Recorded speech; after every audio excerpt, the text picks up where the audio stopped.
I was looking through my old photos, and honestly, this is probably the happiest version of me I could find. So today I'm recreating true 2016 makeup on the one side of my face and 2026 on the other to see what still looks good. And this was my special occasion makeup. And this one is my go-to everyday makeup. Let's begin. So now my go-to is a very simple makeup look. Fluffy brows in my natural shade and hair-like strokes for sure. Brow blindness was honestly traumatic, and I still have to live with those almost black brows next to silver blonde hair in my old photos. Today I use very light movements and fill only the empty spots with a brow marker. That's it. The most important thing is the right natural color for me, not too dark, and the perfect olive tone shade.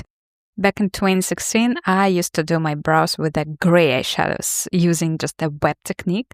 And honestly, it was so good. If you had a good brow day, you were the queen.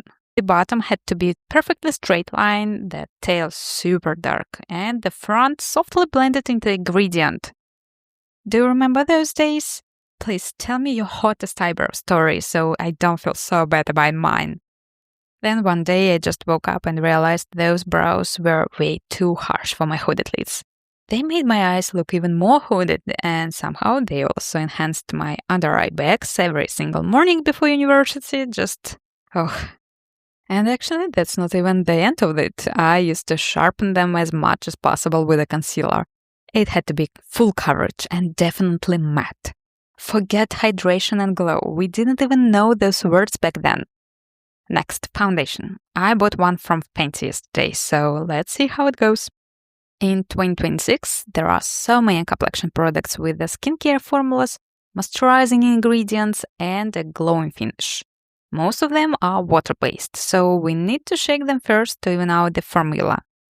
Okay, I'm going to apply it like this, and let's see how it blends. You can already see it's not completely liquid, it still holds the drip shape, which is interesting. I'm blending it with a synthetic brush, and that's so cool. It blends really easily without needing any special makeup tricks.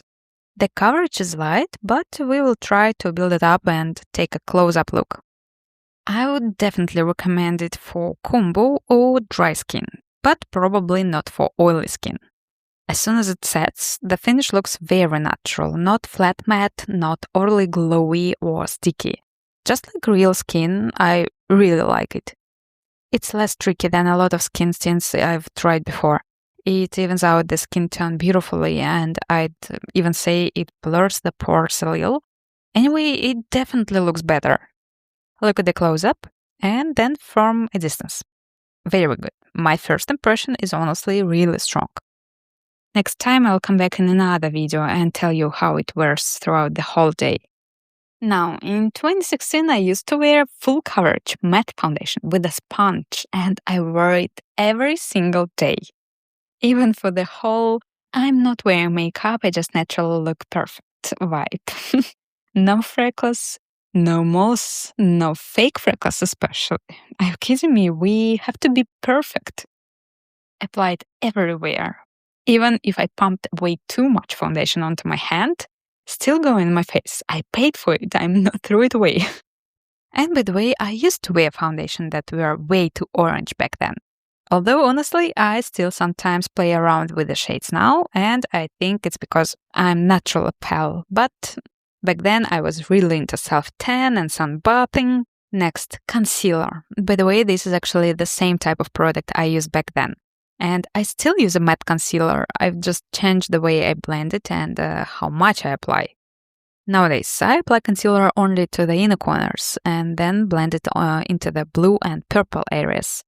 I also use it around the nose, and sometimes I even use it as an eye primer. Back in 2016, I honestly didn't care about wrinkles or creasing. I only cared about the color.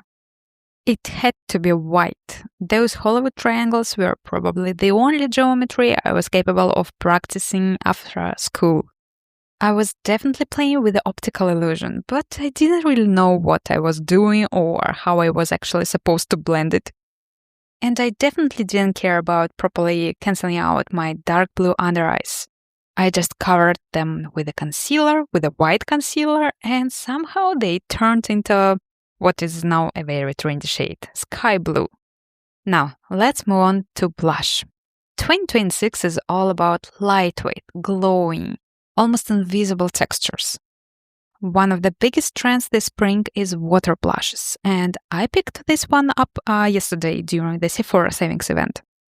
So it says we need to shake it first, see? Everything needs to be shaken in 2026. What if that's the sign of the entire era?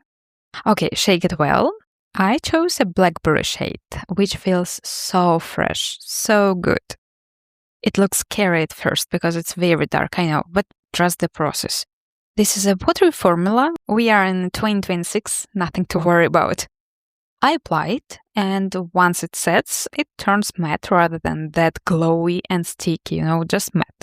And it really locks in place, which is good, especially for the summer. Back in 2016, I honestly didn't really care about blush. All I wanted was sharp, sculpted cheekbones. I used orange bronze as a contour, and I remember those days before we all moved into the gray cheek era. I also applied bronzer along the jawline, which made the difference between my skin tone, my orange foundation, and my pale neck even more obvious. And of course, nose contouring. Although honestly, I don't remember being too obsessed with that part. Next is powder. Nowadays, I apply powder only with a brush, very subtly, and only where the makeup actually needs to be set, usually around my fine lines. Also under the eyes, just enough to remove extra shine from the under eye area and set the smile lines. And then just a touch on the forehead. Oh, but back then, I used to apply it with a damp sponge and very, very generously. A lot under the eyes, especially so dark eyeshadow fallout could be easily swept away afterward. And of course under the cheekbone too, just to make it snatched. And also just like a continuation from the lip corners. It was called baking. God, those were such a good times. Now let's talk about highlighter. Now we use cream products so much more often, right? They look natural and give the most natural shine to the highest point of the face. I apply it to the back of my hand first, then warm it up, and look how gorgeous that glow is. Then you turn toward the light, find where your natural reflection hits, and apply it exactly here.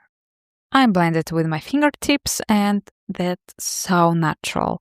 Completely invisible on the skin, but still so pretty and fresh. Such a clean girl makeup vibe, right? Back in 2016, guys, it was basically only powder products for that. Except foundation and concealer, I guess. Because a liquid highlighter we used as a face primer, Applying highlighter to the Cupid's bow was probably the most viral thing ever. MAC Soft and Gentle and that iconic ABH 4-pan glow kit were probably my top picks. And honestly, I still use the MAC one. It's a must-have for me. Sometimes even as an eyeshadow, so just a tiny touch. But back then, we used to apply it all over the cheeks, straight onto the apples, and we generally didn't care about pores. And actually, we placed it way too low, in one straight line directly toward the hairline, which is not actually okay. And when the face was orange, the highlighter obviously had to be silver. Color theory truly left the chat. And of course, the final touch, the tip of the nose and the bridge of the nose. Oh my god, that's what I love the most. Lips. I apply lipstick with the light tapping motions, and I usually blend the edges with my fingertip for that blurry effect. Sometimes I use a lip liner, but lately it's mostly just lipstick.